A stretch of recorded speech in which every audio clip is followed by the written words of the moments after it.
మార్చి నెల 14వ తారీఖు 2025 శుక్రవారం నాడు హోలీ పౌర్ణమి. ప్రతి ఒక్కళ్ళకి పేరు పేరిన హోలీ శుభాకాంక్షలు. అయితే ఈ శ్రీ క్రోధినామ సంవత్సరం ఉత్తరాయణం శిశిర ఋతువు పాల్గొన మాసం శుక్లపక్షం సూర్యోదయ సమయము ఉదయం 6:28 సూర్యాస్తమ సమయం సాయంత్రం 6:22 ఈ రోజు తిథి పౌర్ణమి మధ్యాహ్నం 12:26 వరకు. తదుపరి పాడ్యమి తిథి ప్రవేశము.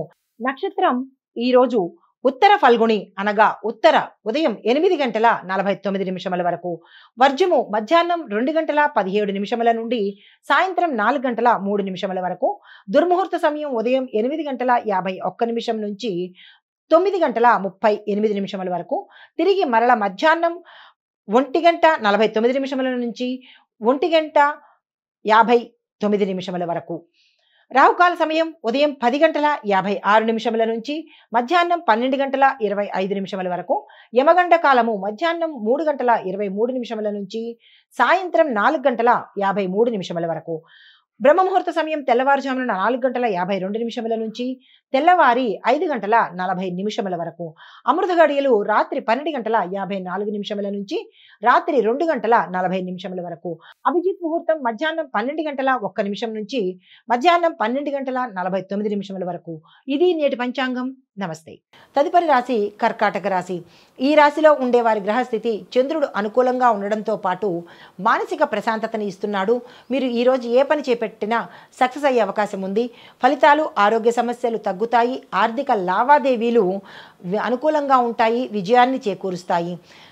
మీకు చెప్పదగిన పరిహారము శివుడి ఆలయంలో అభిషేకం తప్పనిసరిగా చేయించుకోండి. సుదర్శన హోమం చేయించుకోండి. సాయంత్రం పూట ప్రదోష సమయంలో శివాభిషేకం చేయించుకున్నట్టయితే విశేషమైన ఫలితాలు పొందే అవకాశం కనబడుతోంది. తదుపరి రాశి సింహరాశి. ఈ రాశి వారి యొక్క గ్రహస్థితి సూర్యుడు బలంగా ఉండడం వల్ల ధైర్య సాహసాలు మీలో పెరుగుతాయి. స్థిరమైన నిర్ణయాలు తీసుకునే ప్రయత్నం తప్పనిసరిగా చేసుకోండి.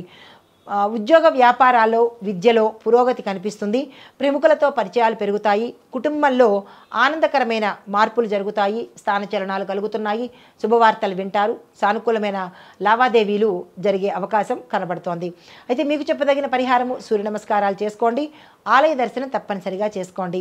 కన్యారాశి వారికి వారి యొక్క గ్రహస్థితి ప్రకారము బుధుడు అనుకూలంగా ఉండడం వల్ల విజయ సూచనలు ఆర్థికపరమైన లావాదేవీలు ఈరోజు మీరు ఏ పని చేపట్టినా సక్సెస్ అయ్యే అవకాశము, ఆర్థిక పరంగా కూడా లాభాలు వచ్చే అవకాశం ఉంది. కాబట్టి ఈరోజు ఏ పని చేయాలన్నా ముందుకు వెళ్ళే ప్రయత్నం చేయండి.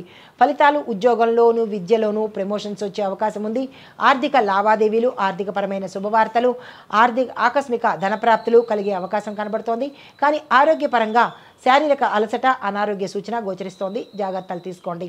మీకు చెప్పదగిన పరిహారము గురువారం నాడు ఉపవాసం ఉండడంతో పాటుగా గురు సంబంధిత ఆలయ దర్శనం తప్పనిసరిగా చేసుకోండి.